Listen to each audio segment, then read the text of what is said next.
The Reckoning Horizon. The vastness of space stretched before the UES Thunderbolt like an infinite canvas of darkness, punctuated by the distant glimmers of stars and the occasional flash of weapons fire. Commander Nadia Rice stood on the bridge, her dark eyes fixed on the tactical display where dozens of red markers indicated the Vraxian fleet. They had pushed humanity to the edge of extinction over the past 3 years, their superior numbers and technology overwhelming colony after colony. But today was different. Today humanity would show its hand. Status report. Rise commanded, her voice steady despite the weight of billions of lives resting on her shoulders. Lieutenant Commander Jackson looked up from his console. Vraxian fleet holding position at the edge of the Arcturus system. 87 vessels in total, Commander. Their main battleship, the Fist of Vrax, is positioned at the center of their formation. Reyes nodded, brushing a strand of her short black hair behind her ear. And our systems. The Thunderbolt is at full capacity. All systems green. The Prometheus protocol is ready for activation, Jackson replied, his voice dropping to almost a whisper at the mention of humanity's greatest secret. The bridge fell silent. Everyone knew what the Prometheus protocol meant.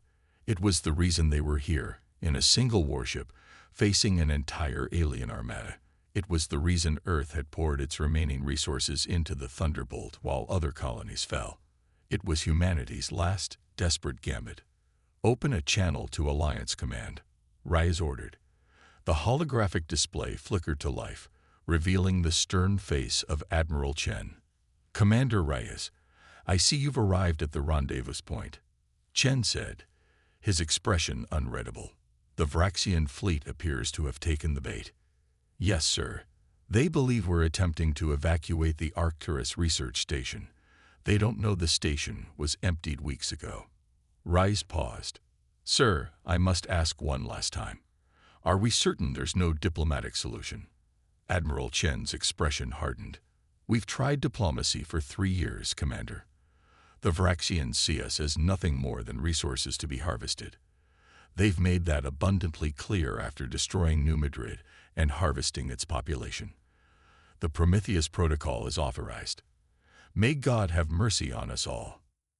The transmission ended, leaving Reyes alone with her thoughts and the weight of her orders.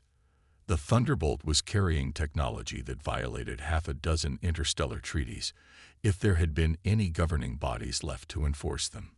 Humanity had poured its collective genius into creating something terrifying, something that would either save their species or mark them as monsters for whatever civilization eventually replaced them. Commander, called out Ensign Rivera from the sensors station. I'm detecting energy fluctuations from the Vraxian fleet. They're preparing to move on our position. Reyes nodded. Expected.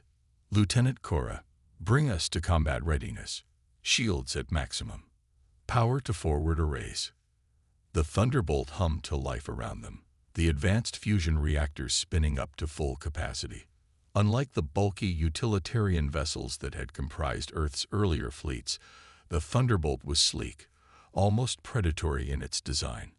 Its matte black hull absorbed rather than reflected light, making it appear like a shadow against the stars. Ma'am, Jackson said, we're receiving a transmission from the Vraxian flagship. Reyes raised an eyebrow. This was unexpected. The Vraxians rarely communicated directly. Put it through. The main view screen flickered, revealing a Vraxian war leader. The alien's exoskeletal face was a complex arrangement of chitinous plates and glowing sensory organs. Its translator device rendered its clicking, hissing language into flat, emotionless English. Human vessel, you have entered restricted space. Your species has been designated for resource extraction. Surrender your vessel and prepare for boarding. Resistance will result in your immediate destruction. Reyes stood from her command chair, squaring her shoulders. This is Commander Nadia Reyes of the United Earth ship Thunderbolt. We will not surrender. We will not be harvested. You have taken our colonies, our people, our future. Today that ends. The Vraxian war leader's facial plates shifted in what might have been amusement. One ship against our armada. Your species' defiance exceeds your intelligence. We have destroyed hundreds of your vessels. What hope does one ship have? You're about to find out. Rise replied calmly, signaling Jackson to cut the transmission. As the screen went dark, Rivera called out from her station. Commander, the Vraxian fleet is moving into attack formation. Energy readings indicate they're charging weapons. Let them come, Rise said, returning to her chair. Tactical, plot an intercept course that brings us within optimal range of their command ship. Helm, execute when ready. The Thunderbolt surged forward, its advanced engines propelling it toward the heart of the enemy fleet. The vessel's design was unlike anything humanity had fielded before. Not a traditional warship, but a delivery system for the most devastating weapon ever conceived by human minds. Vraxian vessels launching interceptors, Jackson reported. 70 small craft on approach vector. Deploy countermeasures, Rise ordered. Let's show them our conventional defenses first. The Thunderbolt's point defense systems activated, sending pulses of energy outward that detonated the first wave of Vraxian torpedoes. The ship shuddered as several impacts were absorbed by its shields. Shields holding at 92%, reported Lieutenant Cora. Their weapons are more powerful than our simulations predicted. Rice tightened her grip on the arms of her command chair. Maintain course. Return fire with standard arrays. The Thunderbolt's weapon systems responded, lancing out with precision strikes that disabled 3 Vraxian interceptors. But for every one they destroyed, 5 more took its place. The odds were overwhelming by any conventional measure. But the Thunderbolt wasn't a conventional warship. As they penetrated deeper into the Vraxian formation, the alien vessels began to concentrate their fire. The Thunderbolt's shields flickered under the onslaught. Shields at 63%, Cora announced, strain evident in her voice. We can't sustain this level of fire for long. We won't have to, Rise replied. Her finger hovered over a secure panel that had opened on the arm of her chair. Inside was a single red button, the activation control for the Prometheus protocol. All hands, secure for phase transition. Prometheus activation in 30 seconds. Throughout the ship, crew members strapped themselves into their stations. The Thunderbolt had been designed specifically for what was about to happen, but theory and practice were very different things. The main Vraxian battleship loomed before them on the view screen, a massive construct of alien technology that dwarfed the Thunderbolt. Its weapon ports glowed with building energy. They're preparing to fire their main cannon, Rivera warned. Impact in 20 seconds. Rise looked around at her crew, the best and brightest humanity had to offer. They had volunteered for this mission, knowing it might be one way. Their faces showed fear, but also determination. 15 seconds to Vraxian weapons impact. Jackson counted down. Rise pressed the activation button, initiating Prometheus protocol. Around them, the Thunderbolt began to change. The ship's specialized hull, composed of billions of programmable nanites, started to reconfigure itself. The vessel's very structure shifted, creating new geometries that defied conventional engineering. Prometheus transition at 20%, the ship's AI announced in a calm voice. Phase boundary establishing. Outside, space itself seemed to warp around the Thunderbolt. The laws of physics as understood by both humans and Vraxians were being selectively rewritten in a bubble surrounding the ship. 10 seconds to weapons impact, Jackson continued. Prometheus transition at 50%. The AI updated. Dimensional interface stabilizing. On the view screen, they could see the Vraxian vessels closest to them beginning to drift, as if caught in an invisible current. The aliens had no understanding of what was happening, no defense against it. 5 seconds to impact. Prometheus transition at 80%. The Vraxian flagship fired its main cannon. A blinding beam of energy lanced toward the Thunderbolt. Brace for impact. Rays called out. But the impact never came. As the energy beam reached the boundary of the distortion field surrounding the Thunderbolt, it simply curved. The beam bent around the ship as if it were flowing around a rock in a stream, continuing on to strike one of the Vraxian's own vessels. Prometheus transition complete, announced the AI. Phase space fully established. Reyes leaned forward in her chair, her eyes fixed on the view screen. Now let's show them what humanity is capable of when pushed to the edge. Tactical. Target the Vraxian flagship. Prepare to fire the Void Lance. As the Thunderbolt oriented toward the Fist of Vrax, the Vraxian fleet's coordinated attack pattern dissolved into chaos. Their weapons couldn't penetrate the phase space surrounding the human vessel, and their sensors couldn't make sense of what they were seeing. For the first time in the 3-year war, the alien armada began to retreat. But it was too late. When stars collide, the bridge of the UES Thunderbolt thrummed with power as the Prometheus protocol reached full activation. The ship had transformed from a conventional warship into something else entirely, a quantum anomaly wrapped in a shell of programmable matter. Commander Nadia Reyes felt the subtle vibration through her command chair as reality itself bent around her vessel. Target locked on the Vraxian flagship, reported Lieutenant Commander Jackson, his voice tight with concentration. Void Lance charged and ready. On the tactical display, the Vraxian fleet was scattering, their disciplined formation breaking apart as ship after ship attempted to distance itself from the Thunderbolt. It was too late for an orderly retreat. Fire, Reyes commanded. There was no beam, no projectile, no visible weapon discharge. Instead, a corridor of absolute darkness, a perfect cylinder of what appeared to be pure void, extended from the Thunderbolt toward the Vraxian flagship.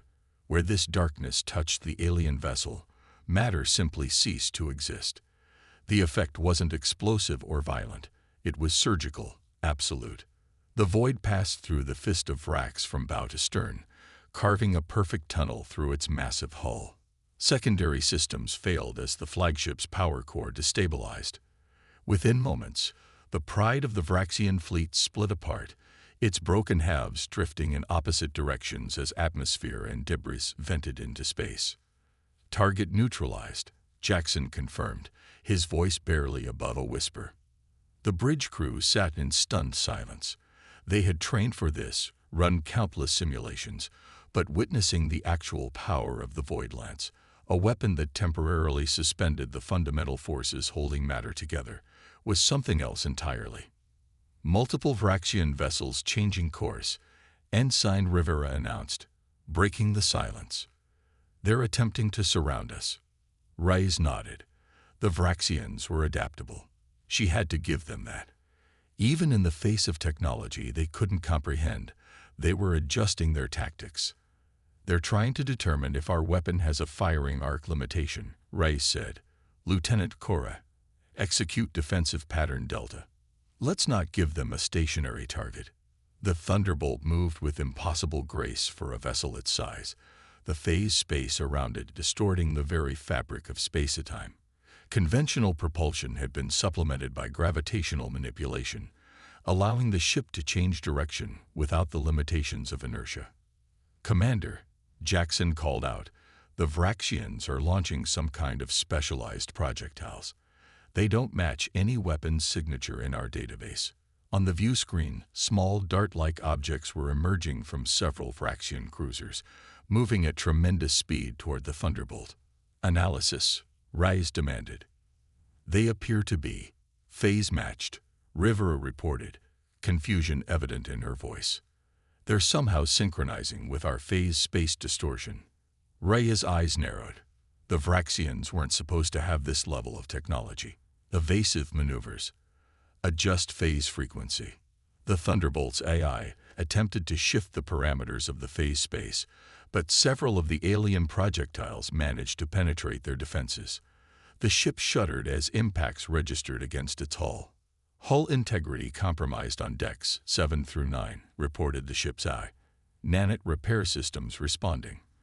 Phase space stability at 82% and declining. Reyes gripped the arms of her command chair. Return fire.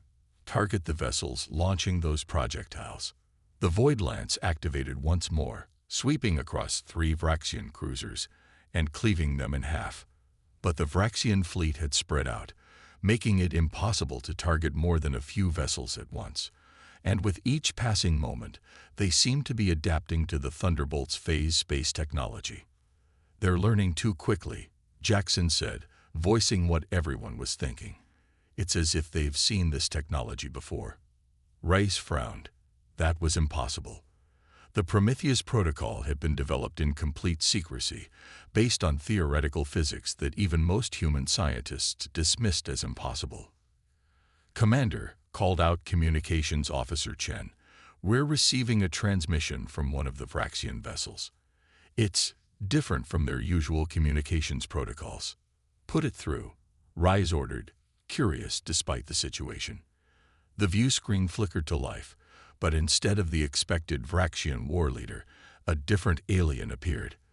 This one's exoskeleton was paler, more delicate, with intricate patterns etched into its surface plates. "Human vessel," the alien began, its translator rendering its speech with unusual clarity. "I am High Scholar Vextora of the Vraxian Conclave. What you have unleashed here is known to us. We call it the World Eater technology." Rise exchanged a glance with Jackson. "Explain," she demanded. "Your phase manipulation technology," the High Scholar continued. "It was not developed by your species. It is ancient, forbidden. The last civilization that wielded it destroyed themselves and 3 neighboring star systems in the process." "You expect me to believe that?" Rise challenged. "This technology was developed by human scientists. Perhaps your scientists rediscovered it," Vextora conceded. "But the principles are the same. It cannot be controlled indefinitely. Each use weakens the boundaries between dimensions. Eventually, catastrophic collapse is inevitable." As if to punctuate the alien's warning, alarms began to sound throughout the Thunderbolt. "Commander," the ship's AI reported, "phase space instability increasing. Detecting microfractures in the dimensional boundary." Reyes felt a cold knot form in her stomach. Could the alien be telling the truth? Earth's scientists had acknowledged there were risks with the technology, but they had assured her that the safeguards were adequate. "Why are you telling me this?" she asked the High Scholar. "Your fleet has been systematically destroying human colonies for 3 years. You've shown no interest in communication before." The alien's sensory organs pulsed with a soft blue light. "Because the alternative is mutual annihilation. The war leaders do not understand what you have unleashed. I do." "Phase space stability at 67%, the AI announced. "Recommend deactivation of Prometheus protocol within next 10 minutes to avoid critical failure." Reyes made a quick decision. "Open a channel to all Vraxian vessels," she ordered. When Communications Officer Chen nodded, she continued. "This is Commander Reyes of the UES Thunderbolt. I propose an immediate ceasefire and exchange of information regarding the technology we are both now using. Failure to comply will result in the deployment of our weapon against your entire fleet." There was a long pause before responses began flooding in. The Vraxian vessels had stopped their attack, holding position at a respectful distance. "They're standing down," Rivera confirmed, surprise evident in her voice. High Scholar Vextora's image reappeared on the view screen. "A wise decision, Commander. May I come aboard your vessel? There is much we must discuss, about the technology and about the true reason for this conflict." Reyes hesitated only briefly. "Granted. 1 vessel, minimal escort. Any sign of hostility, and this conversation ends permanently." As preparations were made for the alien delegation's arrival, Reyes ordered the Prometheus protocol to be scaled back to minimum levels, enough to maintain their advantage, but hopefully reduce the dimensional instability the ship's AI had reported. 90 minutes later, Reyes found herself seated across from High Scholar Vextora in the Thunderbolt's conference room. Up close, the alien's exoskeleton had an almost pearlescent quality, and its movements were precise, deliberate. "Our war with your species was never about conquest," Vextora began without preamble. "The resource extraction was a necessity, not a choice. Tell that to the colonies you destroyed," Reyes replied coldly. Our homeworld is dying, the High Scholar continued.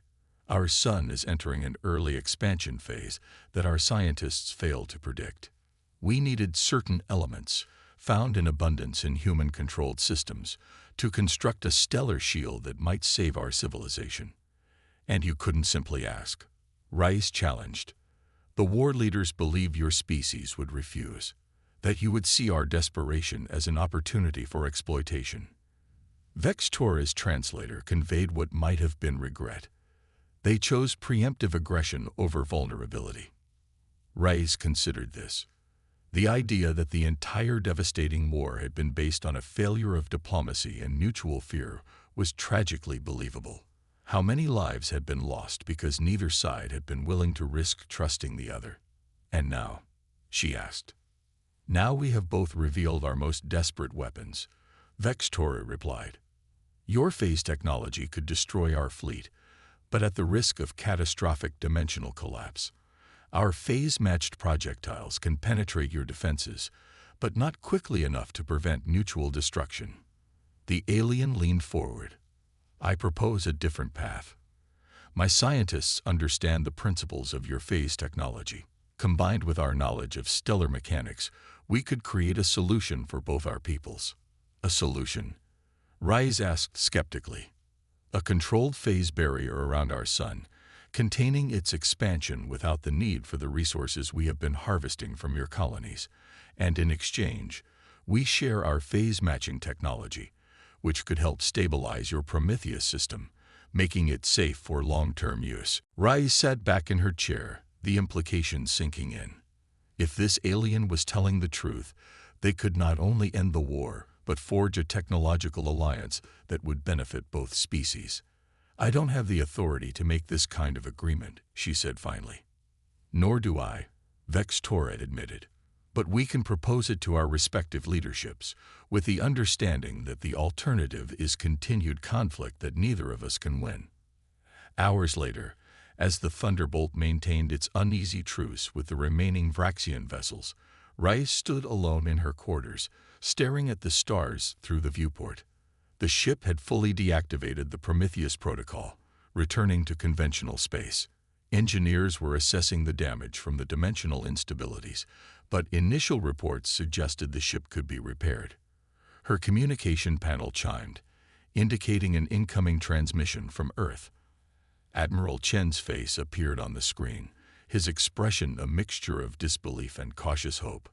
Commander Reyes, I've reviewed your report and the proposal from this High Scholar. Are you certain this isn't some elaborate deception? No, sir, I can't be entirely certain, Reyes admitted. But I've seen enough to believe it's worth exploring. The Vraxians have technology we need, and we have technology they need.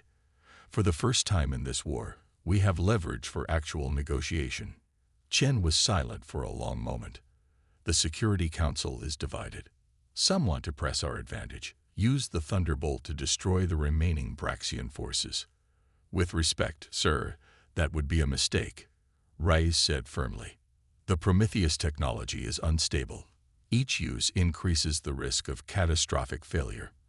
And even if we could control it, do we want to be the species that uses a weapon of mass destruction when an alternative presents itself?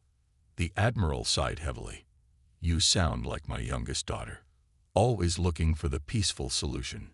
His expression softened slightly. She would have liked you, Commander. Reyes understood the implication. Chen had lost family in the war, as had so many others. The desire for vengeance must be overwhelming. Sir, I believe this is our best chance for a lasting peace, she said quietly, and perhaps something more, a partnership that could advance both our civilizations. After another long silence, Chen nodded. Very well, Commander. The Thunderbolt will remain on station. You are authorized to continue preliminary discussions with the Vraxian representative while our diplomats prepare to join you. As the transmission ended, Reyes turned back to the viewport. Outside, the Vraxian vessels remained in formation, waiting. Just days ago, the sight would have filled her with dread and determination. Now, it represented possibility. Humanity had created a warship capable of destroying an entire alien fleet. But in the end, their greatest strength hadn't been the weapon they'd built. It had been their willingness to set it aside when a better option presented itself. The stars seemed a little brighter as Commander Nadia Rise prepared to meet with High Scholar Vextora again. Their species had been brought to the brink of mutual destruction. Now they had the chance to build something together instead. It would not be easy. Trust had been shattered by years of war. But as the Thunderbolt and the Vraxian fleet maintained their fragile truce, a new possibility emerged, that the greatest victories aren't won through superior firepower, but through the courage to choose understanding over annihilation.